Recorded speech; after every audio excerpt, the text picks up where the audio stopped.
बाजार बोलता है। इसमें एफआईज डीआईज का डेटा देख लेते हैं और एफआईज का डेटा पढ़ के आपको समझ आ जाएगा कि एफआईज भी कंफ्यूज हैं कि ट्रेड डील का होने वाला क्या है। कल हमने देखा था डबल फिगर में उनकी डेटा था।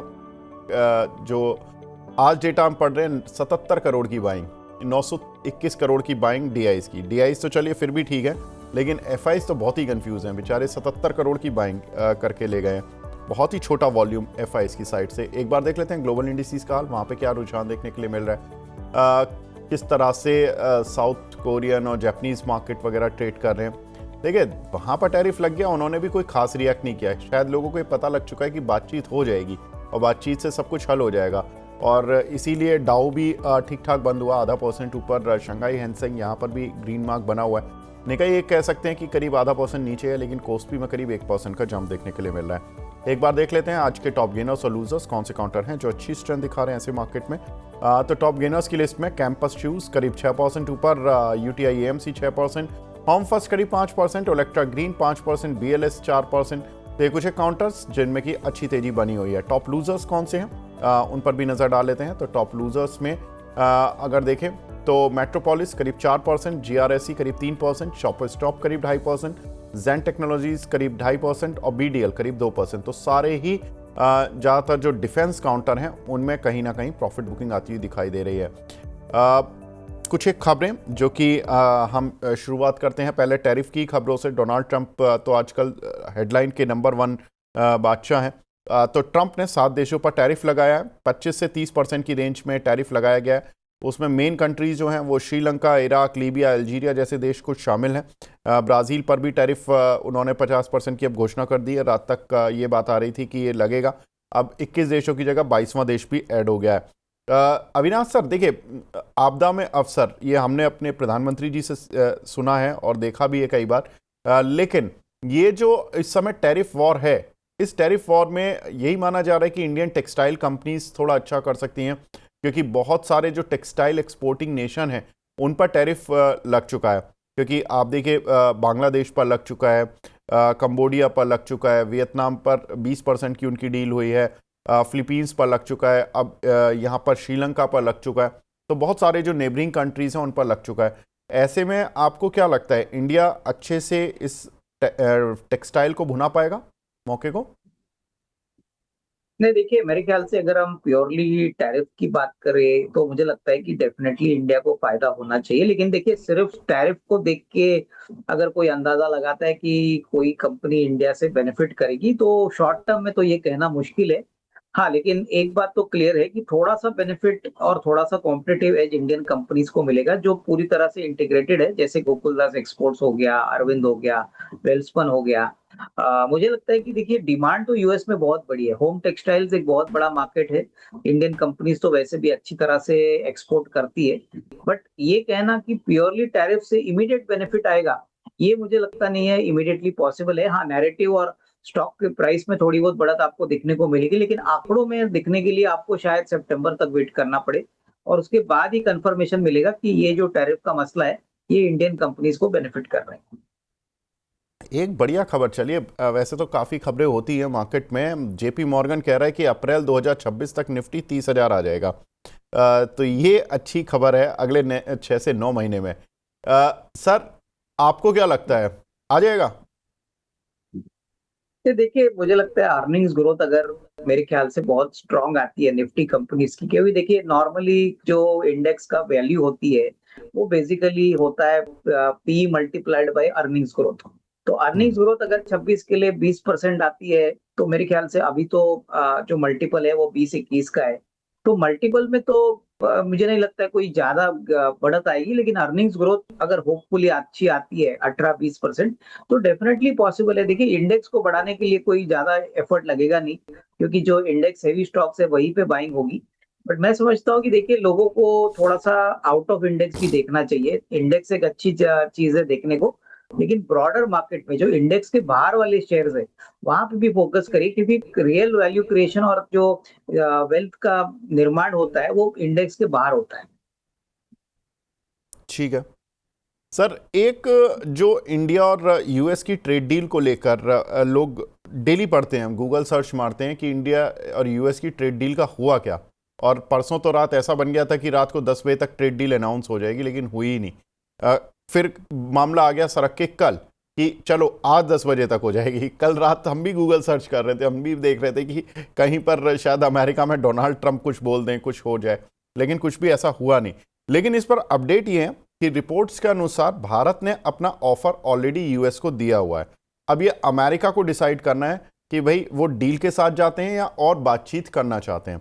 इसीलिए ये डील अभी तक अनाउंस नहीं हो पा रही है, इसीलिए डोनाल्ड ट्रंप को ही अनाउंस करना पड़ेगा डील को। इंडिया अपना ऑफर देकर आ चुका है कि भाई आप 150 से 200 बिलियन डॉलर के गुड्स पर ऑफर, जो हमारी ये शर्तें हैं, ये डील है हमारी तरफ से, आप देख लीजिए अगर आपको करना है तो। अब अमेरिका डील पर और बातचीत भी कर सकता है, जो शर्तें उनको ठीक नहीं लग रही है, इसीलिए ट्रेड डील थोड़ा सा लेट हो रही है।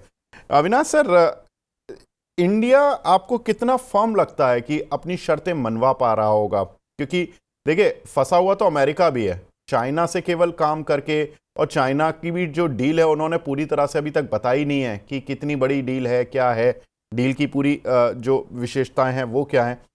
ऐसे में प्रेशर अमेरिका पर ज़्यादा हो गया, डोनाल्ड ट्रंप की टीम पर ज़्यादा हो गया, या इंडिया पर है कि हम कहीं एक बिजनेस पार्टनर खो तो नहीं देंगे? नहीं, मुझे लगता है जैसे मैंने मेरे पहले सवाल में आपको बताया विवेक, की देखिए इंडिया यूएस के लिए बहुत ही बड़ा मार्केट है और वो नहीं चाहेंगे कि यहाँ पे रिलेशनशिप खराब हो। मोदी जी जब ट्रम्प साहब को यूएस में मिले थे तभी भी संकेत क्लियर था कि ट्रम्प साहब इंडिया को बहुत अच्छी तरह से रिलेशनशिप मेंटेन करना चाहते हैं। तो कहीं ना कहीं तो देखिए थोड़ा बहुत तो लेन देन होगा, थोड़ा बहुत प्लस माइनस होगा, लेकिन इंडिया ने क्लियरली अपने जो ऑफर है वो ऑलरेडी दे दिया है। आई मीन इंडिया तो फर्म है, इसमें कोई डाउट नहीं कि इंडिया इससे नीचे उतरेगा नहीं। और यूएस को डिसाइड करना है कि वो अभी किस तरह से इस मामले को सोल्यूशन निकाले। तो मुझे लगता है कि हो सकता है थोड़ा टाइम लगे, लेकिन डेफिनेटली कोई ना कोई सोल्यूशन निकलेगा। और इंडिया जो मांग रहा है वो मेरे ख्याल से काफी जस्टिफाइबल और रीजनेबल लगता है। तो यहाँ पे देखिए जैसे एग्रीकल्चर है, फार्मा है, यहाँ पे जो डेयरी सेक्टर है, यहाँ पे इंडिया ने क्लियरली कहा है कि वो यूएस से कोई इंपोर्ट्स नहीं चाहेंगे, यहाँ की इंडस्ट्री को वो प्रोटेक्ट करना चाहते हैं। तो ये बातें मेरे ख्याल से क्लियरली इंडिया की डेमोक्रेसी और इंडिया का जो इंडिपेंडेंस है उसको प्रोटेक्ट करता है। तो कहीं ना कहीं तो मुझे लगता है कोई ना कोई सोल्यूशन निकालना पड़ेगा, क्योंकि यूएस भी चाहती है कि इंडिया से ट्रेड डील करे और उसी में उनकी भलाई है। बिल्कुल ठीक बात है। एक चीज और सर, यूबीएस की मैं एक रिपोर्ट देख रहा था कल, उन्होंने हालांकि यूएस मार्केट के लिए बोली है, उन्होंने कहा है कि निवेशक कैश पर बैठे हैं और वो किसी भी डिप में खरीदारी का इंतजार कर रहे हैं। अब अगर निवेशक हैं, एफआईज हैं, तो वो कहीं भी खरीदारी करेंगे, जहां उनको लगेगा कि अच्छी डिप मिल गई है वहां पर खरीदारी कर लेंगे। रिपोर्ट यूएस मार्केट के लिए थी, लेकिन जब पैसा है तो पैसा कहीं भी लगा सकते हैं। सर आप कितना इत्तेफाक रखते हैं कि बड़े निवेशक अभी साइडलाइन होकर बैठे हैं, कैश पर बैठे हैं, और जब भी मार्केट में कोई ठीक ठाक अपॉर्चुनिटी मिलेगी तो वो अच्छे से जम के पैसा लगाएंगे?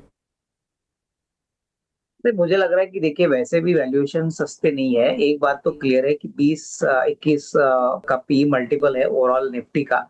और वैल्यूएशन लार्ज कैप की देखे या ब्रॉडर मार्केट की देखे तो कहीं ना कहीं फेयर टू एक्सपेंसिव है। तो कहीं ना कहीं देखिए मार्केट में बहुत जल्दी मार्केट चले हैं, वो भी एक कारण है कि अभी फ्रेश पैसा इमिडिएटली नहीं आएगा। और कहीं ना कहीं देखिए पहला क्वार्टर और दूसरा क्वार्टर के बाद जब अर्निंग्स आएगी, ग्रोथ आएगा अर्निंग्स में, उसके बाद कमेंट्री आएगी, उसके बाद मार्केट को अंदाजा आएगा कि 26 दैट इज FY26 में कितनी अर्निंग्स ग्रोथ आएगी। जैसे मैंने पहले सवाल में कहा कि अगर अर्निंग्स ग्रोथ 18-20% आती है तो गुंजाइश अच्छी है रीरेट करने के लिए। बट अगर मान के चलिए 10 से 15% का ग्रोथ आता है और और अगर 15% भी नहीं 10-12% ही अर्निंग्स ग्रोथ आता है, तो कहीं ना कहीं मार्केट्स में बाइंग जो है वो थोड़ी सी और धीरे और धीमे हो जाएगी, क्योंकि वैल्यूएशंस अभी इतने भी सस्ते नहीं है अगर हम अर्निंग्स ग्रोथ देखें। तो मुझे लगता है कि 1-2 क्वार्टर्स का इंतजार के बाद ही, मेरे ख्याल से सितंबर के बाद ही विवेक, आपको एक अच्छा पॉजिटिव सिग्नल मिलेगा कि मार्केट्स किस तरह से ग्रो करेगा, किस तरह की बढ़त इस साल हमको अच्छी लग रही है। ठीक है, तो मार्केट में ये सारे ट्रिगर्स बहुत इंपॉर्टेंट हो जाते हैं, और यूबीएस की ये जो बात है इसको भी ध्यान में रखना है। अगली खबर सर, इन्वीडिया वर्ल्ड की नंबर 1 कंपनी तो रही है, लेकिन अब उसने एक और अचीवमेंट प्राप्त कर लिया है, वो है 4 ट्रिलियन की डॉलर की मार्केट कैप को कल उसने टच किया है। दुनिया में पहली बार कोई कंपनी बनी है जिसने कि 4 ट्रिलियन डॉलर की मार्केट कैप अचीव कर ली है। सर, इन्वीडिया पे तो कुछ नहीं कर सकते हम लोग, लेकिन उससे related companies like MosChip, ASM tech, Tata tech, Tata Elxsi, जो कि आर्टिफिशियल इंटेलिजेंस में थोड़ा बहुत काम करती हैं, इन पर कोई लग रहा है आपको इंडिया में कोई ऐसी कंपनी नहीं, इन्वीडिया जैसी नहीं, लेकिन हाँ उस तर्ज पे कुछ अच्छा काम कर पाएगी? मुझे लगता है कि देखो विवेक, क्लियरली कोई कंपैरिजन करना डिफिकल्ट है, लेकिन जो आर्टिफिशियल इंटेलिजेंस और जो सेमीकंडक्टर चिप्स में काम करते हैं और हम्म। जो बेसिकली एआई से ज्यादा रिलेटेड है, और जो निविडिया के चिप्स यूज करते हैं, जहाँ पे थोड़ा बहुत इनका tie up, marketing tie up Nvidia के साथ है, तो एक दो कंपनीज है जैसे कि E2E नेटवर्क है, नेटवर्क टेक्नोलॉजीज है। तो मैं हम्म। कहूंगा कि देखिए ये पूरा एक कंपैरिजन मत करिए, बट नॉर्मली जब हम देखते हैं कि निविडिया जैसी कंपनी नैस्डैक पे बहुत रिकॉर्ड मार्केट कैप पे चलती है, तो उसका कहीं ना कहीं थोड़ा बहुत इम्पैक्ट ऐसे इंडियन कंपनीज में आ सकता है। मुझे लगता है कि ये स्ट्रेट कंपैरिजन करना भी गलत है, लेकिन ऑब्वियसली सेंटिमेंट के पॉइंट ऑफ व्यू से हो सकता है कि आज के दिन में आपको थोड़ा यहाँ पे तेजी का माहौल देखने को मिले, बट नॉर्मली मार्केट कंपैरिजन ढूंढने की कोशिश करेगी, तो ये स्टॉक्स पे नजर रखिए। ठीक है सर, अब चूंकि नतीजों का सीजन शुरू हो रहा है आज से और टीसीएस के नतीजे आने वाले हैं आज, हालांकि मार्केट आवर्स के बाद ही आते हैं, तो आज टीसीएस में ग्रोथ देखने के लिए मिल रही है। शेयर में थोड़ा बहुत पॉजिटिव रहने की कोशिश कर रहा है, लेकिन जैसे नतीजे आएंगे वैसा ही शेयर भी परफॉर्म कर रहा है, पॉजिटिव है, फ्लैट टू पॉजिटिव, ऐसे ही नतीजे देखने के लिए मिलेंगे। लेकिन नतीजों से पहले ज़्यादातर रिसर्च हाउसेज बुलिश है। एक बार देख लेते हैं कि ब्रोकरेज हाउसेज की रिपोर्ट क्या बोलती है। देखिए, टीसीएस के नतीजों पर पहले सारे ब्रोकरेज हाउसेस देख लेते हैं कि कौन बाय में है, कौन न्यूट्रल है, कौन सेल पे है। तो ज़्यादातर न्यूट्रल या बाय की रेटिंग है। 4040 गोल्डमैन सैक्स का टारगेट है। जेपी मॉर्गन का टारगेट 3850, फिलिप कैपिटल न्यूट्रल है, 3440 का टारगेट दे रहे हैं। एचडीएफसी सिक्योरिटीज़ 4070 का टारगेट दे रहे हैं। सिटी है जो कि सेल दे रहे हैं, लेकिन इन्होंने जून के एंड के आसपास इन्होंने टारगेट्स बढ़ाए थे ज़्यादातर आईटी कंपनीज के, उसमें टीसीएस भी शामिल था। पहले तो उनका 3000 सम ऑड नंबर उनका टारगेट था, लेकिन इसको बढ़ाकर 3245 कर दिया गया था। एमओएसएल यहाँ पर बाय रेटिंग दे रहे हैं, 3850 की टारगेट्स हैं। अविनाश सर, आज अगर टीसीएस को प्ले करना हो तो आप बाय साइड पर जाएंगे या सेल साइड पर? नहीं, मैं तो खरीदना नहीं चाहूंगा, लेकिन बेचना भी नहीं चाहूंगा। मुझे लगता है जिनके पास है वो होल्ड करे। देखिए, टीसीएस हो या कोई भी आईटी कंपनी हो विवेक, मुझे लगता है कि पहला क्वार्टर में कोई ऐसा तोड़फोड़ नंबर नहीं आएगा जो मार्केट को इम्प्रेस करेगा। ऑन द अदर एंड ऐसा कोई नेगेटिव सरप्राइज भी नहीं आएगा।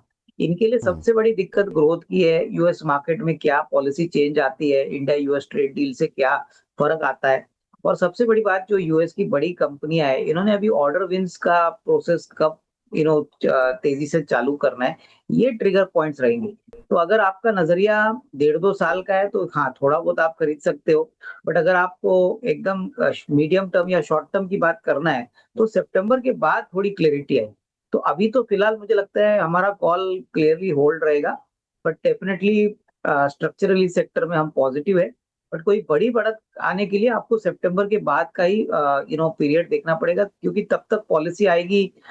यूएस ट्रेड डील के बाद यूएस के जो कंपनियां है वो कितना ऑर्डर इंडिया को देते हैं, तो ये सब देखना पड़ेगा, क्योंकि ग्रोथ का जो नंबर है वही सबसे बड़ा इंपॉर्टेंट नंबर है, जो मुझे नहीं लगता है पहले फर्स्ट हाफ में टीसीएस के नंबर्स में आपको देखने को मिलेगा।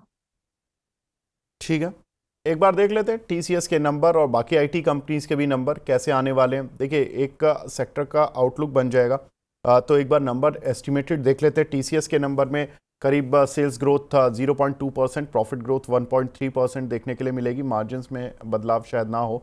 इन्फोसिस के नतीजे थोड़े वीक रह सकते हैं, एचसीएल विप्रो के नतीजे वीक रह सकते हैं, टेक महिंद्रा, कोफोर्ज, पर्सिस्टेंट, इनके नतीजे ठीक ठाक रह सकते हैं।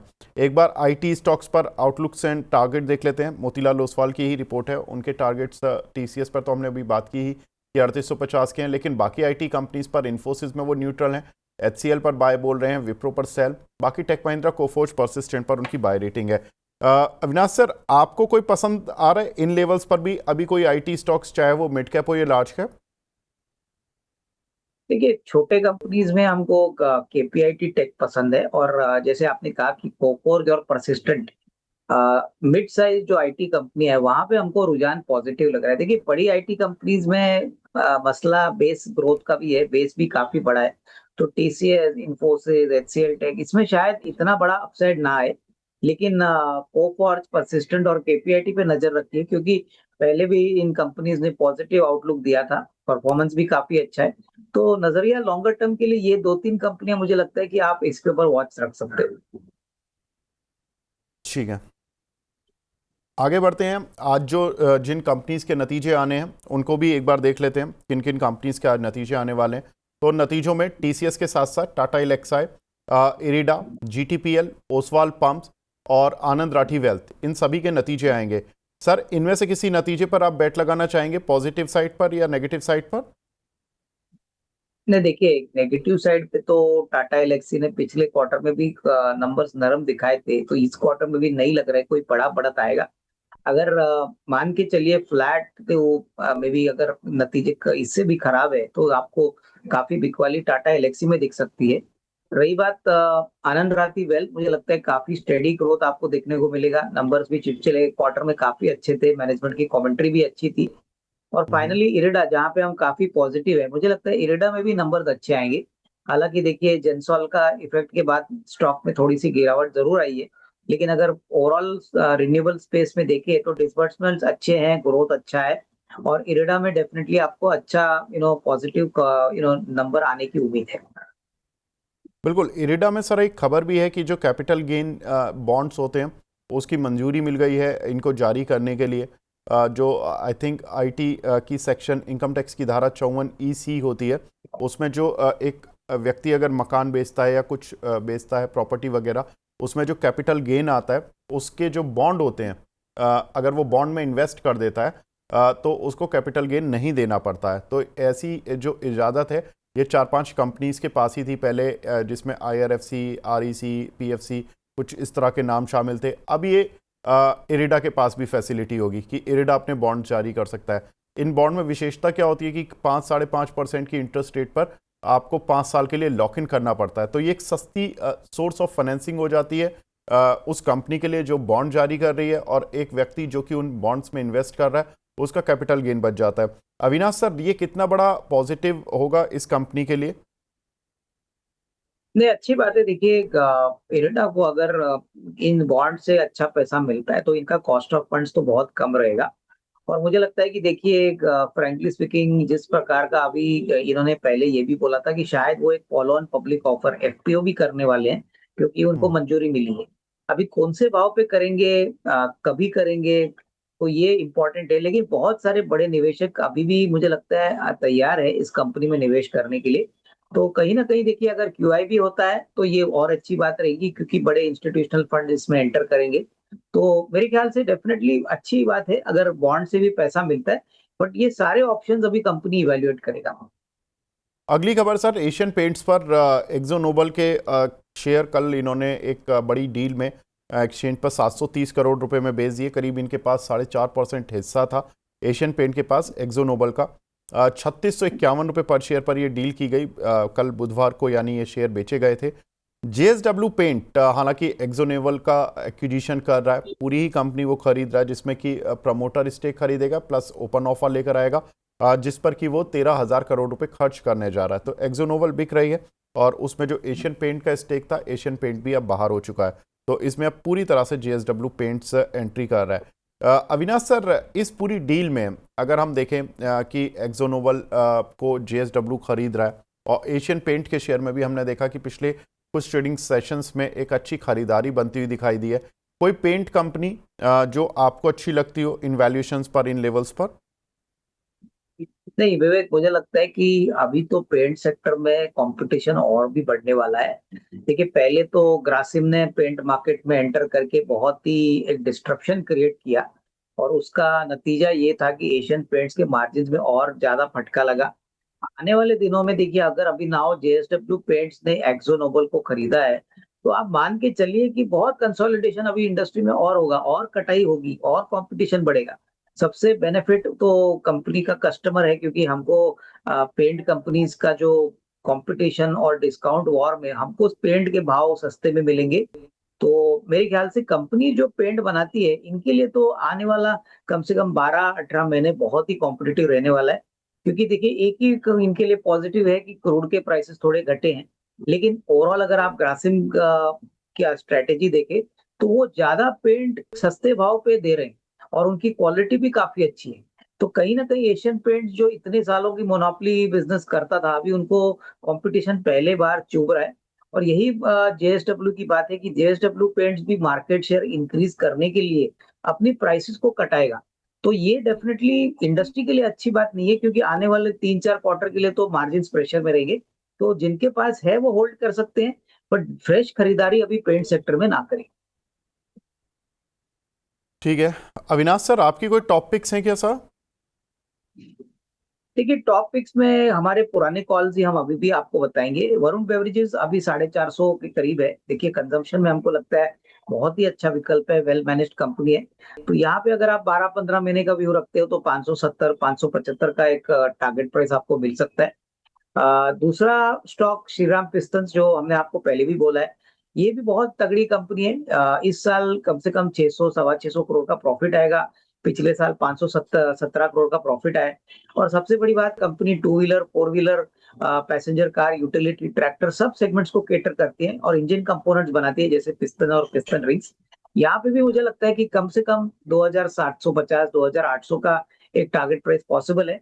तो यहाँ पे मुझे लगता है ये मार्केट में ऐसी कंपनीज आपको एक्यूमुलेट करनी है जो बहुत ही वेल एस्टेब्लिश्ड है और जहाँ पे आपका कैपिटल भी बचा रहेगा और ग्रोथ भी अच्छा रहेगा। ठीक है, तो श्रीराम पिस्टन ये कंपनी जहां पर कि आपको अच्छा खासा अपसाइड मिल सकता है, तो इस कंपनी पर आप नज़र रख सकते हैं। अविनाश सर, आप हमारे साथ जुड़े सर, बहुत बहुत शुक्रिया आप का हमारे साथ जुड़ने के लिए, अपना कीमती समय देने के लिए। Thank you sir. अब हमारे साथ दूसरे खास मेहमान भी जुड़ चुके हैं। हमारे साथ मानस सर जुड़ चुके हैं। Manas sir, good morning. Good morning Vivek ji, good morning. Manas sir, Nifty को कहाँ देख रहे हैं सर? आज तो प्रेशर बढ़ता ही जा रहा है, थोड़ा सा 100 पॉइंट करीब निफ्टी नीचे आ चुकी है। आई थिंक लोग ट्रेड डील की एक्सपेक्टेशन में बैठे रह गए और ट्रेड डील की अनाउंसमेंट आई नहीं, तो अब थोड़ा सा स्ट्रीट निराश है। 100 पॉइंट करीब निफ्टी नीचे आ गई है। कहाँ सपोर्ट दिख रहा है सर?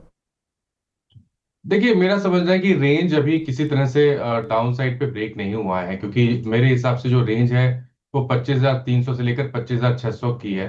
तो 25,600 के ऊपर निकलेगा तो पॉजिटिव होगा, लेकिन अगर 25,300 के नीचे फिसला, जहां पर 20 डे मूविंग एवरेज है, तभी आपको मार्केट पे निगेटिव होना है, या तो एक करेक्टिव मूव के लिए आप को तैयार होना है। उससे पहले और जैसा पिछले अगर आप 7-8 दिन देखें तो निफ्टी में कोई भी अपॉर्चुनिटी ट्रेडिंग की नहीं मिली है। तो आई थिंक बेहतर रहेगा कि आप इंडाइसेस को छोड़ दें और स्टॉक स्पेसिफिक पे करें। वहां पर तो बहुत सारी अपॉर्चुनिटीज दिखती हैं, तो वहां पर ट्रेड करें, बट फिलहाल के लिए अभी के लिए निफ्टी और बैंक निफ्टी दोनों पे ही ट्रेड नहीं रहेगा।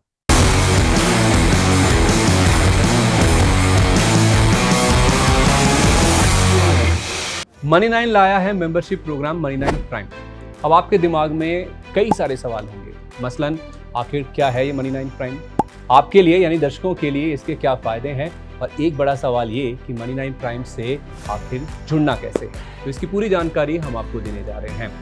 मनी9 प्राइम में 3 प्लान होंगे, इकोनॉमी, स्टैंडर्ड और वीआईपी। तो फटाफट ज्वाइन कीजिए YouTube पर मनी9 प्राइम। ज्वाइन करने के लिए मनी9 के YouTube पेज पर जाइए, होम पेज पर मिलेगा ज्वाइन बटन, इसे क्लिक करें, अपनी पसंद का प्लान चुनें और बस हो गया, अब आप रहेंगे सबसे आगे।